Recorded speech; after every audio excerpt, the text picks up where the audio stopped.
머니올라 시청자 여러분 안녕하세요. 오늘은 하반기 증시 전망을 중심으로 얘기를 풀어가 보겠는데요.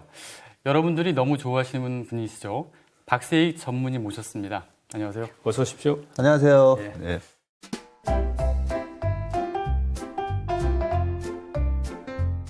전무님이 저희 머니올라 출연하실 때마다 좋은 일이 있는데 10만 돌파할 때, 20만 돌파할 때 출연하셨고 또 오늘 내일 저희가 또 30만 돌파를 목전에 두고 있습니다. 바로 앞전에 20만 돌파 서로 축하했었는데 완전히 고성장주네요. 감사합니다. 네. 우리 전무님 같은 분들이 많이 도와주신 덕분이죠. 정말 축하드립니다. 좋은 일이 있습니다. 아니 이 정도 10만, 20만, 30만 원 이렇게 빠르게 돌파하고 계시면 정말 저희는 이제 항상 성장이 있는 곳을 찾아다니다 보니까 만약에 정말 투자를 할 수 있다면 우리 머니올라에다가 투자를 하고 싶습니다. 그렇지 않아도 전무님 최근 좋은 일이 있다고 들었는데 채슬리 자문이라고 이제 자문사를 만들어서 독립을 하신다 이런 이야기 들었거든요. 예. 어떤 계획인지 또 앞으로 포부 이런 것도 한번 들어보고 싶습니다. 그 남의 돈을 관리하는 이 운용사나 자문사는 항상 좀 많은 부담이 됩니다. 솔직히. 네. 그래서 일반 법인을 세우는 것보다는 이제 남의 돈을 또 계속 관리를 해야 되는 그 부담감 때문에 과연 또 자문사를 하는 게 맞는가. 사실 그런 고민도 하고는 있습니다. 하고는 있지만 기존에 저희 인피니티 시절에 있었던 고객분들하고 또 저희가 1월 달에 자금을 안 받으면서 대기하셨던 그 잠재 고객분들하고의 또 이 약속이 있기 때문에 어쩔 수 없이 자문사로 다시 스핀오프해서 설립을 준비 중이고요. 법인 설립은 이미 됐습니다. 그래서 투자자문사 인가받는 게 10월에서 11월 정도 예상을 하기 때문에 저희가 자금을 맡아서 고객 자금을 운용하는 거는 아직까지 좀 5개월 정도 더 기다리셔야 되는데 시장이 요즘 보면 왔다 갔다 하기 때문에 한편으로는 이 계륵장이거든요. 솔직히 계륵장이기 때문에 조금 쉬는 것도 괜찮다. 그리고 제 얼굴도 좀 좋아지지 않았습니까? 혈색도 좋아지셨고 피부도 좋아졌고 처음입니다. 처음. 제가 이때까지 회사를 옮길 때마다 시장의 흐름을 안 놓치려고 이직을 할 때도 금요일까지 출근하고 그 다음 월요일 날 바로 저는 출근했었거든요. 한 번도 쉬어본 적이 없었는데 이번에 이 인가가 늦게 나오는 부분 때문에 쉬다 보니까 너무 좋은 거예요. 정말 50년 만에 꿀맛 같은 휴가를 즐기고 있습니다. 알겠습니다. 일단 좀 축하드리고요. 이제 저희가 또 본론으로 들어가서 한번 살펴보겠습니다. 일단 지난해 같은 경우에는 어떤 종목을 사든지 간에 대부분은 이제 수익을 거뒀지 않습니까? 그런데 올해 상반기 같은 경우에는 또 연초에 올랐다가 그 다음에 좀 침체 국면으로 갔다가 좀 약간 울퉁불퉁한 그런 장세인데 일단 상반기 좀 상황을 좀 정리를 한다면 어떻게 할 수 있을까요? 올해 시장을 전망을 했을 때 제가 울퉁불퉁한 장세라고 말씀드린 거 정확히 기억하고 계신데요. 작년에는 제가 3천 간다는 얘기를 또 했을 때는 아니 무슨 2,600도 아니고 굉장히 무모해 보이는 발언이었지만 제가 요즘 그런 생각을 많이 합니다. 이 개는 훌륭하다라는 프로를 보고요. 제가 좀 깜짝 놀랐던 게 개는 그냥 똑같은 습성을 가진 그냥 우리가 생각한 동물이라고 생각했었는데 개 품종마다도 다르고 그죠? 어떤 개는 굉장히 이 보스 기질이 강한 그런 면도 있고 개도 보면 이제 서열이 있고 여러 가지 습성과 그리고 또 주인이 어떻게 길들였느냐에 따라서 나쁜 버릇을 가진 개가 있고 좋은 버릇을 가진 개가 있고 우리가 앙드레 콜스톨라니가 주식은 산책하는 사람과 강아지라고 했잖아요. 저는 그 개는 훌륭하다는 프로를 보면서 어떻게 이렇게 주식하고 똑같나 이런 생각을 했고요. 그런 측면에서 보면 이 코스피라는 옛날에 누구셨죠? 그 동물 줄기세포로 스누피라는 그런 복제 황우석? 황우석 박사님이 스누피라는 그런 복제 개를 만들어내셨던 것처럼 코스피잖아요. 코스피. 이름도 되게 친근해요. 코스피인데 제가 예전에 이제 파생상품을 좀 오랫동안 하다 보니까 파생상품은 그냥 코스피 지수를 매매하는 거거든요. 그래서 어떤 기업의 펀더멘탈이라기보다는 그 코스피의 변동성을 매매하는 거거든요. 추세와 변동성을 매매하다 보니까 그래서 남들보다는 조금 더 이 코스피라는 지수의 습성과 그 어떤 버릇이나 이런 걸 좀 잘 알고 있는 편입니다.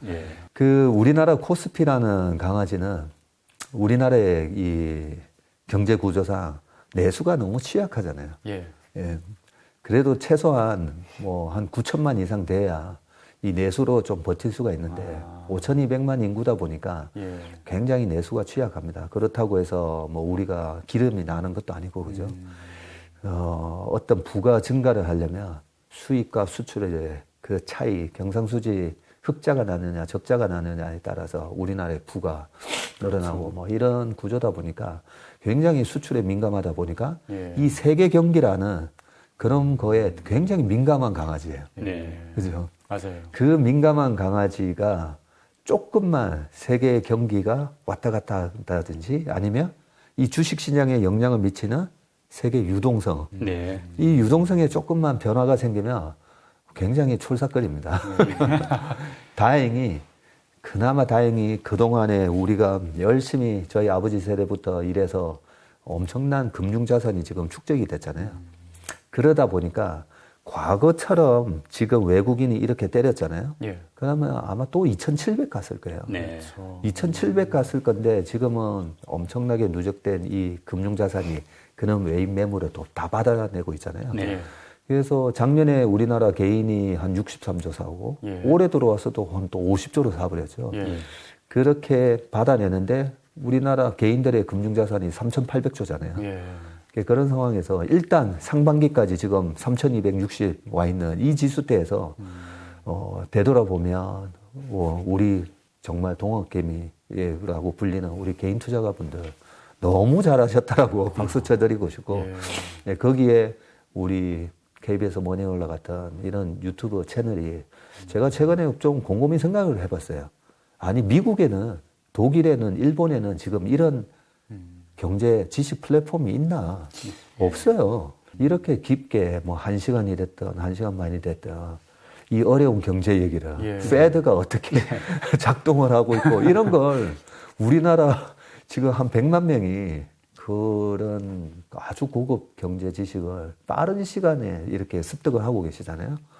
그래서 저는 뭐 3,260이라는 이 지수가 오기까지 우리 개인분들이 많은 이런 주식 투자로 인해서 수익을 얻은 것도 중요하지만 엄청난 금융 지식을 이번에 축적했다. 저는 거기에 너무나 이제 가슴이 뿌듯하고 그런 거에 두 분이 일조를 해주셔서 너무나 또 감사합니다. 전무님 일조하신 거죠. 전문가들이 출연해서 했기 때문에 그게 가능한 거죠. 하여간 어쨌든 뭐 상반기 증시는 뭐 질문 답변에서 울퉁불퉁한 증시라고 나왔는데 이제 문제는 지금부터 하반기 증시 전망인데요. 하반기 증시가 어떻게 될 것인가 기대, 우려가 좀 교차하고 있는 것 같은데 이번에 보니까 뭐 계속 6월 20일까지도 수출 실적이 괜찮더라고요. 우리나라 기업은 말씀대로 이제 세계 경기하고 민감하니까 수출 좋고 실적도 나쁘지 않다면은 좀 좋을 것이다 이런 기대도 있는 반면에 또 뭐 여러 가지 뭐 긴축 이슈 이런 것 때문에 또 걱정도 하고 하는데 전문의 보시기에 하반기 증시는 어떤가요? 뭐 짧은 변동성은 아무도 맞출 수 없는 거고요. 큰 그림에서 우리가 항상 작년 코로나 위기 때도 그랬고 이게 지금 최악의 국면에 지나서 이제 턴어라운드 하는지 그 방향성만 좀 알면 됐었잖아요. 근데 그 방향성에서 너무 짧은 그림 그리다가 낭패를 보신 분들이 많잖아요. 그래서 그러면 지금 방금 제일 중요한 거 얘기해 주셨거든요. 수출. 우리나라 수출 동향하고 주가 움직임은 그 상관관계가 아주 높습니다. 아주 높은데 그러면 앞으로 수출이 어떻게 될까라고 한번 우리가 상상을 해보면 이 위기가 왔을 때 페드가 작동을 하고 금리를 완전히 낮춰주고 돈을 풀어주면 이거는 너무나 좋은 기회인 이유가 방금 수출로 연결되기 때문입니다. 유로가 됐든 유럽 중앙은행 그리고 미국 그다음에 뭐 일본 등 기축통화 국가들이에요. 어쨌든 돈은 풀잖아요. 그러면 그 풀린 돈을 가지고 이번에 구제금융 받았던 기업이 됐든 개인이 됐든 쓰잖아요. 그렇죠. 그 쓴 돈이 결국은 다시 또 기업으로 흘러 들어가는데 네. 그 기업으로 흘러 들어갈 때 전 세계에서 누가 이 돈을 가져가는 경쟁력을 가졌느냐. 그 수출 경쟁력이라고 그냥 우리가 얘기하면 되는데 예. 우리나라의 수출 경쟁력을 한번 생각해 보세요. 50년 전, 40년 전, 30년 전, 20년 전, 예. 10년 전, 그리고 지금. 네. 지금이 수출 경쟁력 최강 아닙니까? 네. 그렇죠. 그래서 우리나라가 세계 100대 기업 안에 들어가는 기업도 많아지고 제품으로도 보면 세계 1등 제품을 몇 개 가지고 있냐? 뭐 옛날에 10개 미만에서 계속 지금 늘어나고 있죠. 이런 변화를 보면 전 세계 이 풀린 예. 이 돈들을 누가 가져오냐? 우리나라 기업이 엄청난 경쟁력을 지금 가지고 있거든요. 우리 현대기아차 같은 경우에도 보면 지금 되게 잘하고 있잖아요. 네. 예. 그렇죠. 네, 그런 측면으로 보면 수출 동향으로 봤을 때 내년 상반기까지 네. 크게 걱정을 안 해도 된다라는 예. 생각이고요. 예. 단지 그러면 제가 올해 들어와서 이제 신중론자로 좀 바뀌었잖아요. 예. 신중론자로 바뀐 이유는 작년과 같은 수익은 안 나온다는 거죠. 아. 예. 그래서 우리가 너무 큰 기대를 갖고 그러면 과욕을 부리게 되고 그죠? 예. 작년과 같은 수익이 나올 것 같으면 돈 빌려서라도 해야 되는 거잖아요. 네. 겨우 이자 뭐 2.7%로 내고 빌려서 작년에 뭐 40%, 60% 수익 낼 수 있었으니까 무조건 돈 땡겨서 해야 되는 건데 올해도 그렇게 했다가는 얼마 전에 빌황 예. 대표님이 그렇게 반대매매 나간 것처럼 예. 그런 일을 당할 수가 있는 거거든요. 아. 그래서 올해는 자금 관리를 하면서 좀 신중하게 예. 하고 짧게 이런 눌림목에 우리 요즘 개인 투자가 분들 보면 이 트레이딩도 너무 잘하시는 것 같아요. 뭐 빠지면 개인 분들은 사고 오히려 기관하고 외국인들이 또 때리고 있고 그죠? 예. 그런 차원에서 보면 어쨌든 올해는 신중하게는 대응해야 되는 장이지만 네. 내년까지 수출 경기로 따져보면 그렇게 무서운 장은 아니다. 근데 이제 하반기에 약간 변수가 될 만한 걸로 좀 우려되는 게 그 대주주 과세 요건이 좀 얘기가 나오는데 작년 같은 경우도 영향을 좀 미쳤잖아요. 네. 근데 그게 실제로 올해도 좀 영향을 미칠 거라고 보세요? 네, 반드시 미칩니다. 네. 그 부분은 저희처럼 오랫동안 이 대주주 과세 요건에 많은 스트레스를 받아본 사람이잖아요. 네. 계속 있었고요. 다행히 뭐 작년에도 이제 10억에서 3억까지 떨어지는 거의 뭐 재앙과 같은 그런 정책이 변화가 있을 뻔 하다가 이제 10억으로 스테이 시켜 놓은 건데, 과거에 40억이었을 때, 네. 50억이었을 때, 25억이었을 때도 영향을 미쳤어요. 한 종목에 40억일 때도. 네. 예. 그랬기 때문에, 그리고 한번 생각해 보세요. 삼성전자가 작년 코로나 위기 때 한 47,000원에서 6만 원 사이에 왔다 갔다 했었는데 네. 지금 어쨌든 8만 원 와 있잖아요. 네. 그러면 삼성전자를 한 8억, 9억을 가지고 10억 미만으로 낮춰놓은 분들은 지금 14억이 되어 있고 15억이 되어 있어요. 네. 현대차도 마찬가지겠죠. 예. 그러면 어떻게 됩니까? 그분들은 그만큼 또 줄여야 되죠. 네. 아, 그러네요. 예. 예. 그래서 이 불합리한 이 과세 제도가 어쨌든 2023년부터는 전면 과세로 하면서 좀 그나마 합리적으로 변하긴 한데 이번에도 영향은 미친다. 네. 그 말씀대로 삼성전자 관심들이 많지 않습니까? 네. 주주만 하더라도 400만, 500만 명이 된다고 하니까. 근데 실제로 올 상반기까지 보면 삼성전자 또 뭐 현대차는 조금 나쁘진 않았습니다만 그래도 삼성전자에 비해서 나았습니다만은 전고점보다 지금 빠졌는데 즉 대형주들이 좀 성적이 안 좋았던 것 같은데 하반기에는 이런 삼성전자, 현대차 같은 대형주들이 어떻게 갈까 이것 관심들이 많거든요. 어떨까요? 작년에는 그렇게 대형주만 매매하라고 했던 사람이 제가 2월 달부터 한 5월 정도까지는 중소형주 장비에 라고 저 사람은 뭐 점쟁이처럼 저런 얘기를 하냐. 점쟁이가 아니고요. 이거는 그냥 약간 그냥 우리가 산수처럼 그냥 간단하게 생각할 수가 있습니다. 네. 작년 10월 말부터 어쨌든 뭐 작년 3월부터 9월까지는 경제가 엄청난 위기 상황이었기 때문에 재무적 리스크가 없는 아주 탄탄한 초우량주만 갈 수밖에 없었던 부분이고 그죠. 예. 네. 그리고 경기가 회복되는 약간 기대감 속에서 작년 10월 말부터는 올 1월까지 삼성전자 뭐 70% 오르고 SDI 78%, 뭐 하이닉스 82% 이런 식으로 예. 대형주가 3개월도 안 돼서 엄청나게 올랐어요. 예. 그게 이제 2021년, 2020년까지는 그런 경기 회복에 이런 기업들이 수익을 왕창 낼 거야라는 그 기대감에 70% 상승으로 주가를 확 다 땡겨놨잖아요. 네. 그렇죠. 그래서 삼성전자 하이닉스의 그동안의 역사적 PBR 밴드를 보면 예. 삼성전자도 지금 PBR이 2배가 있잖아요. 예. 과거 2018년도에도 그랬고 그런 역사적 고점의 수준에 또 와 있거든요. 예. 그런 상황이면 저희 같은 오랫동안 이제 주식을 봐온 사람 입장에서는 대형주에서는 너무 많이 올랐기 때문에 이제는 먹을 게 없고 이제는 얘네들이 빠지면 또 아직 경기 모멘텀이 남아 있다 보니까 네. 또 빠지면 또 스마트 머니가 들어오죠. 네. 그래서 제가 울퉁불퉁한 그런 흐름으로 나오게 되고 예. 대신 그동안에 1년 동안 중소형주가 너무 소외됐잖아요. 예. 근데 이제 경기가 확실하게 돌아서는 게 보이잖아요.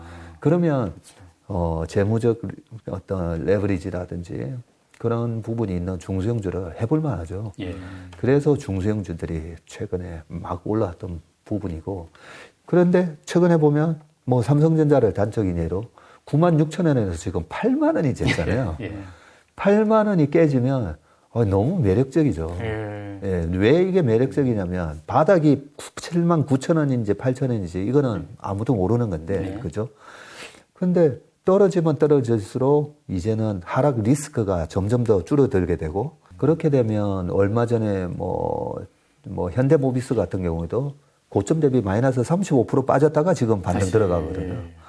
이렇게 위대한 기업들은 마이너스 30%는 미국의 애플도 그렇고 언제든지 마이너스 30% 빠지거든요. 예. 빠지는데 그 정도 가격 메리트가 생기면 또 스마트머니가 또 들어옵니다. 예. 그런 흐름이기 때문에 저는 중소형주들이 최근에 올라오면서 아니 어떻게 1월 11일인가 12일 날 기록했던 3,266을 예. 기록을 할 때 삼성전자는 96,000원이었는데 예. 삼성전자가 지금 8만 원인데 네. 3,260이잖아요. 예. 그러니까요. 그러면 그리고 현대차도 지금 빠져 있고 예. 그런 상황에서 물론 카카오 같은 게 이제 신고가를 내긴 하지만 뭐 다른 시총 상위 주식도 보면 신고가 나는 게 별로 없잖아요. 그런 상황에서 이제 중소형주가 많이 올라왔는데 반대로 대형주는 점점 더 가격 메리트가 생기고 있습니다. 예. 그런 측면에서는 하반기하고 내년 초까지는 또 한번 대형주에서 먹을 네. 또 찬스가 올 것 같습니다. 네. 그럼 그거를 약간 이제 다른 관점에서 본다면은 성장주가 이제 주도했다가 가치주가 주도했다가 다시 요즘에 뭐 성장주가 이제 하반기를 이끌 것 같다고 하는데 그 주도주라는 차원에서 봤을 때 그 성장주 쪽에서 다시 하반기 증시를 이끌 가능성 이런 건 좀 어떻게 보세요? 그것도 중요한 질문이신데 우리가 이제 성장주라고 하면 실적을 동반하는 실적 성장주가 있고 네. 성장 스토리 주식이 있죠. 예. 지금 3,200 그리고 코스닥 1,000이 넘은 상황에서는 이 실적 스토리 주식은 무조건 조심해야 되고요. 네. 그래서 올해 초부터 제가 이제 실적 스토리 주식 조심하시고 가치주 영역에 있는 경기 민감주들은 경기가 돌았으니까 예. 거의 한 5년 만에 이제 올라오는 그런 가치주장이었었죠. 그런 상황에서 이제 가치주는 현대차 같은 경우만 하더라도 PBR 0.3까지 빠졌었어요. 0.3 정도까지 빠졌다가 지금 1 찍었다가 다시 0.93 뭐 이렇게 지금 와 있는데 이 가치주 영역에서 성장의 기회를 보면서 보스톤 다이나믹스 같은 것도 가지고 있고 그죠?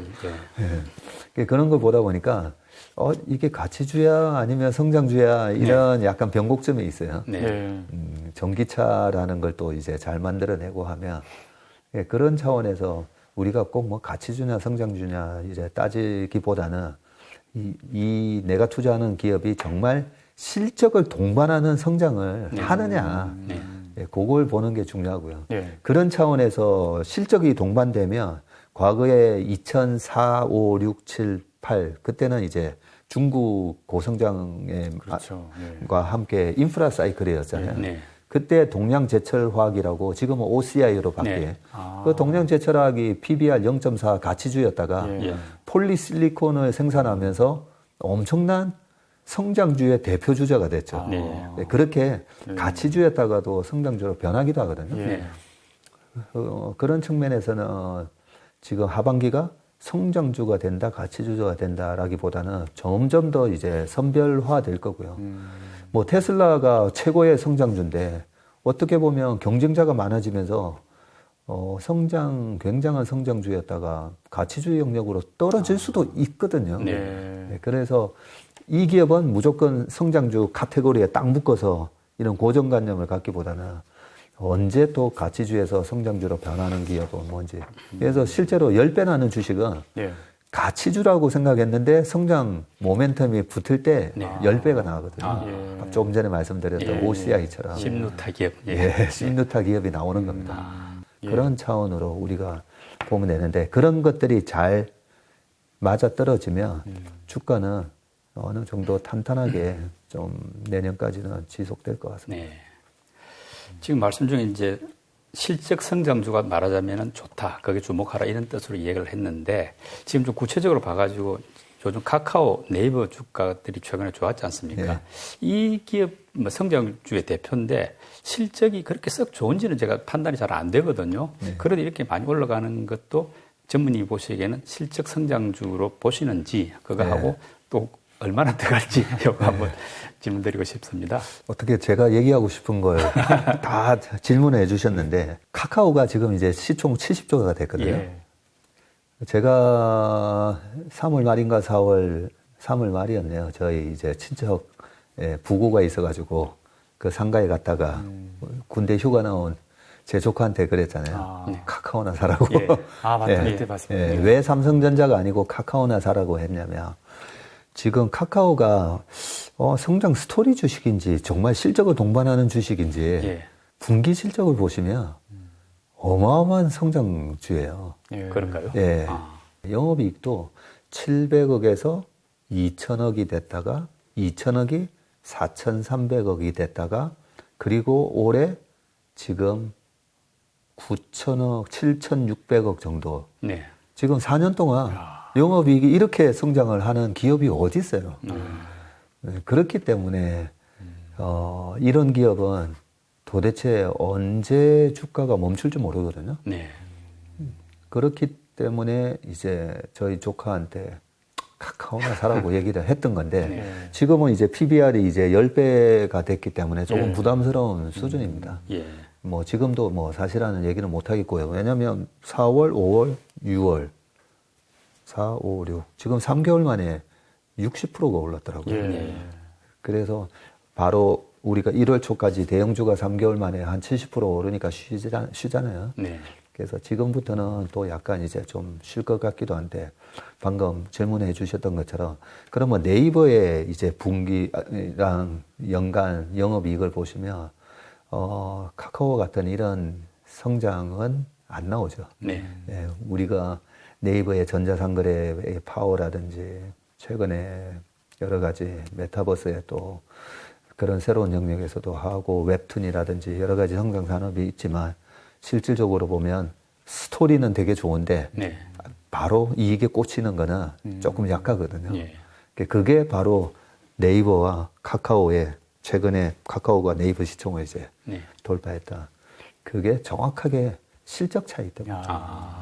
그게 반영이 된 거군요. 예. 주식을 팔아서 집을 사라라는 명언으로 일단 유명을 해주셨는데, 지금 같은 경우에 혹시 뭐, 집을 팔아서라도 살만한 그런 주식이 좀 있나요? 예, 그러니까 업종 같은 게 좀 있나요? 구체적인 뭐 저희가 기업을 갖다 하진 않으니까 예. 그런 분야가 아직도 남아 있는지.